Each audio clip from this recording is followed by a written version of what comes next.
आजकाल या तरुण पोट्याला सवय झाली. दिवाळी आली की म्हणते दादा आता पहिल्यासारखी मजाच नाही राहिली, पोळ्यात आता पहिल्यासारखी मजाच नाही राहिली, रंगपंचमीत पहिल्यासारखी मजाच नाही राहिली.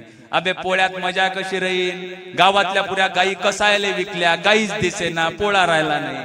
दिवाळीच्या दिवशी आमचा घरचा बाप 7 दिवसापासून घरात उठणं आणते आणि ते उठणं दिवाळी संपेपर्यंत तसंच पडलं असते. आमच्या मायले फुरसत नसते दादा ते दिवाळी साजरी करायची. स्वतःच्या सणाबद्दल आग्रही नाही, पण त्या डिसेंबर महिन्यात तो त्याचा सण आला की आमच्या मायमाऊली स्वतःच्या पोट्याला ते लाल लाल कपडे घालते, डोक्यावर उंदराची टोपी घालते, ह्या चालला पा पा पा पा करत शाळेत.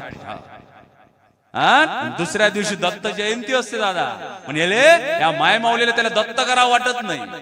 आणि हा दिवसभर आमचं पोट्ट फिरते बाहेर, मेरी क्रिसमस मेरी क्रिसमस मेरी क्रिसमस. आणि ते लोक येले कधी शुभ दीपावली म्हणत नाही, हॅपी दिवाळी म्हणत नाही. आणि याची जिंदगी चालली पुरी मेरी क्रिसमस मध्ये.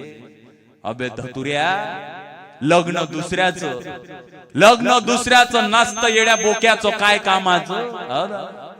स्वतःच्या लग्नातच ही वय भेट घेतली पाहिजे, स्वतःच्या लग्नातच नाचलो पाहिजे, आणि स्वतःच्या लग्नात स्वतःच्या बायकोलेच हार घातला पाहिजे. दुसऱ्याच्या बायकोले हार घालून लग्न होत नसते दादा. स्वतःचीच संस्कृती जपली पाहिजे, स्वतःच्या धर्माबद्दल आग्रही असलं पाहिजे.